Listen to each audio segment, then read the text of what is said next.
So today we need to talk about Clemson and Dabo Swinney as Dabo gets aggressive and makes a big-time offensive coordinator hire, bringing in former TCU offensive coordinator Garrett Riley, something we have got to unpack. But before we can, as always, y'all know the drill, I have got to hear from you. Hop down to the comments, give me a Y for yes or an N for no. Do you like this hire by Dabo Swinney? And let me know what you're thinking. If you're new to the channel, be sure to subscribe. Hit that bell notification as I do constant college football content. You don't want to miss any of it. And if you enjoyed the content, be sure to like, comment down below. Those interactions may seem small, but they are massive to content creators such as myself, and we're on a push to 20,000 subscribers. I'd love nothing more than to have you a part of this unbelievable community. But having said all that, let's jump right into this. And what a day it was for the Clemson Tigers yesterday. News broke that Brandon Streeter was no longer going to be the offensive coordinator of the program, which caught some people by surprise. When we look, the Clemson offense over the past few seasons has just not been right. It's tough to put your finger on it, but it just has not been right.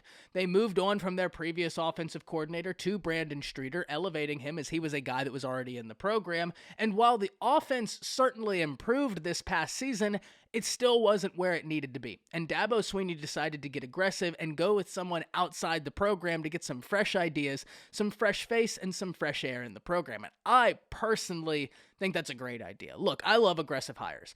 I love whenever coaches look at themselves in the mirror and take a real, honest, objective look and say, what we're doing right now is not working. So first and foremost, who is Garrett Riley? And aside from being the younger brother of Lincoln Riley, he was the offensive coordinator for TCU that had the number 27 total offense in the nation, but the number 9 scoring offense in the nation, the number 39 passing attack, and the number 31 rushing attack.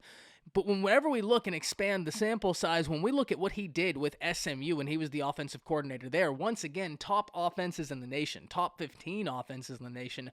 So this is a guy that's been on people's radar for a little bit. And I think this year and the season they just had with TCU, he was on the national radar. A lot of teams have been chattering, talking about whether or not they should bring in Garrett Riley, and it did not take Dabo Swinney and Clemson long to decide to pull the trigger, and this is why I think it's such a good move. Look, if you're Clemson, you've got some talented pieces on this roster, but a guy such as Garrett Riley can provide you a spark, not only in terms of on-field results, but hopefully in terms of recruiting. Hopefully they can provide a spark to that offense, and offensive playmakers will want to come play there. Big-time offensive playmakers which can turn around the future of that Clemson offense. So at the end of the day, I really like this hire, and I'd be very interested in hearing from Clemson fans because I'd have to imagine you'd be very excited about this as well. I know there were a lot of teams that were interested in bringing Garrett Riley in, and ultimately, you win the sweepstakes. Hop down to the comments. Let me know what you're thinking. That's it. See you.